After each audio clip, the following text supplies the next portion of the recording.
बिस्मिल्लाहिर्रहमानिर्रहीम। अस्सलाम वालेकुम वीवर्स। आज मैं आप लोगों के साथ पकोड़ा मिक्स मसाला की रेसिपी शेयर करूंगी। ये मसाला बिल्कुल बाज़ार के मसाले की तरह ही बनेगा, जिसे आप बाज़ार से मसाला लाएंगे मिक्स। और इसका फ़ायदा ये होगा कि रमज़ान में टाइम की बचत हो जाएगी।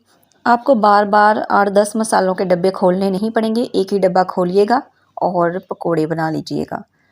तो इसके लिए मैंने ये यहाँ लिया है, ये खुश्क धनिया है और इसको थोड़ा सा फ्राई कर लेना है। बस थोड़ा सा जस्ट फ्राई करेंगे और इसको फिर ग्राइंड कर लेंगे, लेकिन ग्राइंड बहुत ज़्यादा बारीक नहीं करना। कोशिश कीजिएगा कि हाथ से ही इसको मसल लिया जाए। अब ज़ीरा लिया है, ज़ीरा भी थोड़ा सा फ्राई कर लेंगे। बस थोड़ा सा ही फ्राई करना है, बहुत ज़्यादा इसको लाल नहीं कर लेना। आगे बढ़ने से पहले नए हैं तो मेरे चैनल को काइंडली सब्सक्राइब कर दें और वीडियो अच्छी लगे तो इसको लाइक भी कीजिएगा और इसको शेयर भी कीजिएगा। और ये देखें, ये थोड़ा सा ही फ्राई करना था तो ये अब हो चुका है। अब मैं बाकी मसाले बता दूं जो जो इसमें जाएंगे, लेकिन आप लोग इसमें कुछ और भी ऐड करना चाहें तो वो भी कर सकते हैं।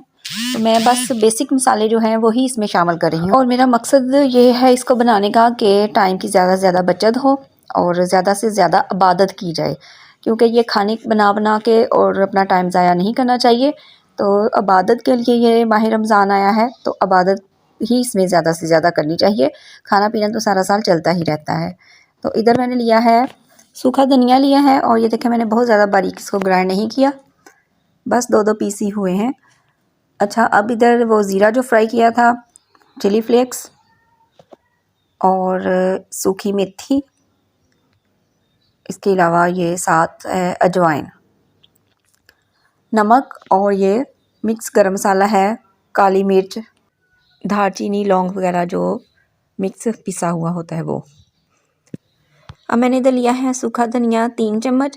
अच्छा, आपने जितना मसाला बनाना है ना, तो उस हिसाब से आपने डालते जाना है।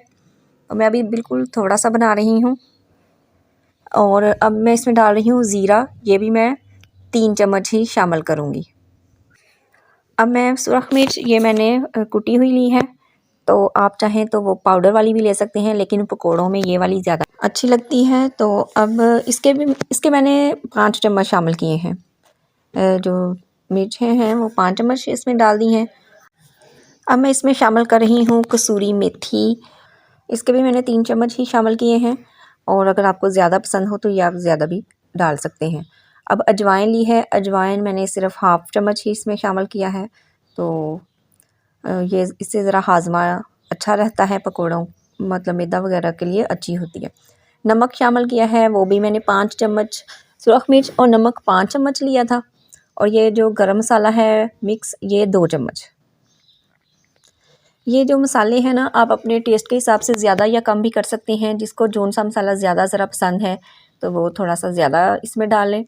अब इसको मिक्स करेंगे और मिक्स करके तो इस किसी भी एयर टाइट कंटेनर में भर के इसे रख लेंगे। और जब ज़रूरत हो तो सिर्फ एक डिब्बा निकालें और हर चीज़ एक ही दफ़ा डाल लें। अच्छा, आपने अब जितने पकोड़े हों, जितने आपने मतलब बनाने हों, तो उस हिसाब से आपने डालना है। पहली दफ़ा जब आप बनाएंगे तो आपको अंदाज़ा हो जाएगा। अब अगर 3 आलू हैं और थोड़ी सी पालक है, 1 प्याज है, तो आपने उसमें ये तकरीबन 1.5-2 चम्मच डालने हैं और उसके बाद चेक करना है। उसके बाद आपने सेट हो जाएगा, हाथ क्वांटिटी उसकी सेट हो जाएगी, तो उस हिसाब से आपने डालते जाना है। मैं इसलिए नहीं बता रही एग्जैक्ट कि अब मुझे नहीं पता कि किसने कितने आलूओं के पकोड़े बनाने हैं, कई ज़्यादा बनाएंगे कई कम बनाएंगे, तो उस हिसाब से आपने फिर इसमें मसाला शामिल कर लेना है। पहले दिन डालेंगे तो अंदाज़ा हो जाएगा, ठीक है। और वैसे भी कई स्पाइसी खाते हैं तो कोई लाइट खाते हैं, तो उस हिसाब से फिर अपना शामिल कर लीजिएगा। अब मैं इजाज़त चाहती हूँ, दुआओं में याद रखिएगा, अपना बहुत सारा ख्याल रखिएगा। अल्लाह हाफिज़।